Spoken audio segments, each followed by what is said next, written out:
Hello, Section 5. I hope everyone is doing well. Here we are at Week 7 wrap up, coming to you from San Antonio. Good week this week.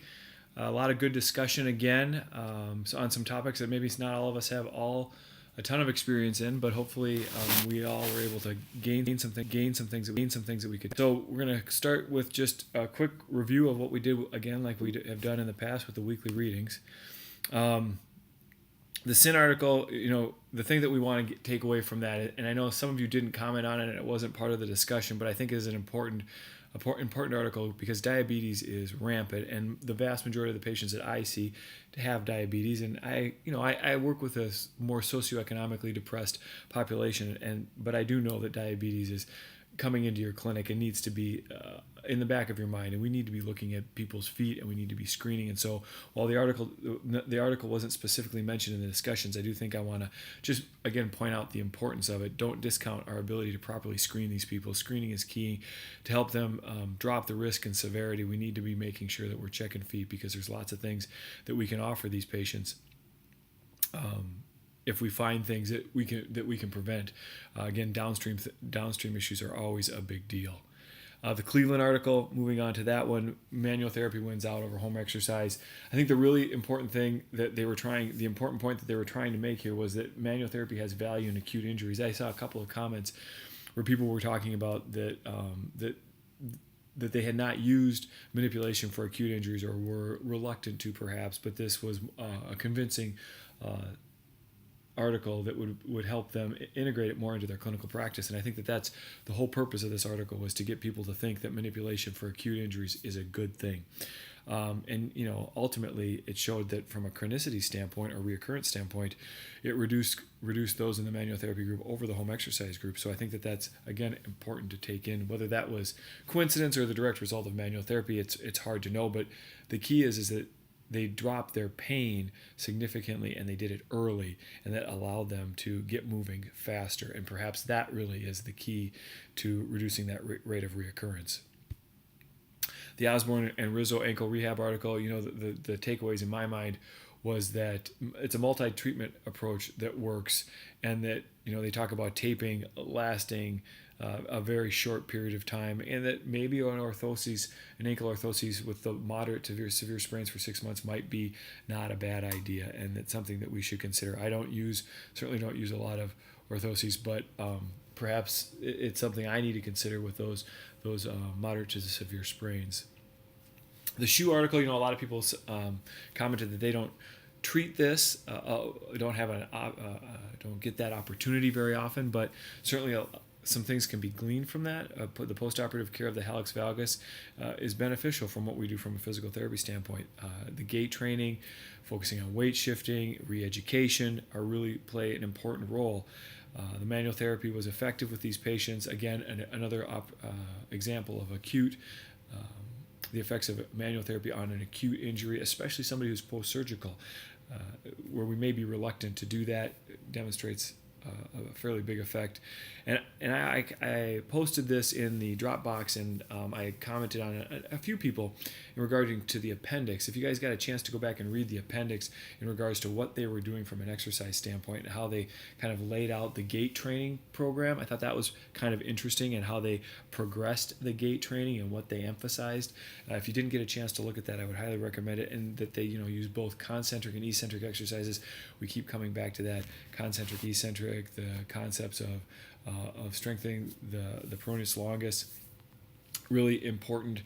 So if you didn't get a chance, I would highly recommend it. Like I said, I posted it in Dropbox.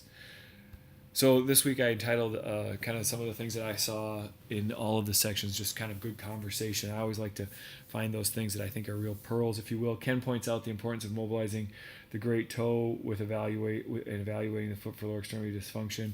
I think if we talk about the hind foot, we talked about the rear foot, and I think we don't want to forget about the great toe. There's a lot of good stuff that you can do to impact the foot if you are able to get great toe mobility.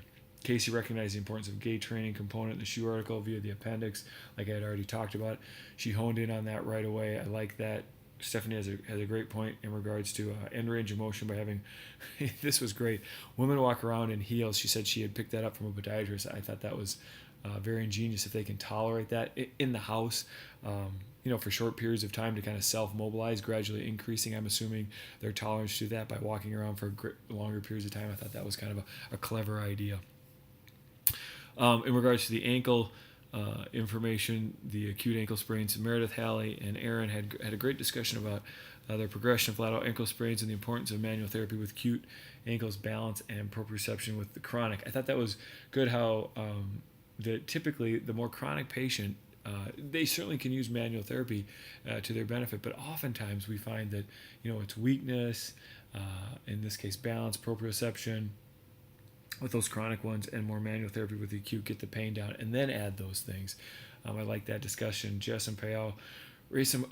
Jess brought into this a really interesting concept, challenging the concepts of RICE with Payal. I thought that was really good, and suggested this POLICE acronym, which I had never heard of. POLICE standing for protection, optimal loading, ice, compression, and elevation. If you get a chance and you want that, go back and see what he posted in relationship to that, an article that goes through this by Eric Robertson, but that specifically looked at a research paper that was presented, and then the one that kind of discredited the whole concept of RICE. So in the POLICE acronym, they don't discount the importance of ice and compression, but they get rid of that whole concept of rest, and that protection with optimal loading becomes key. Mick and Justin had an interesting discussion about the importance of strength versus balance and proprioception regarding ankle sprains.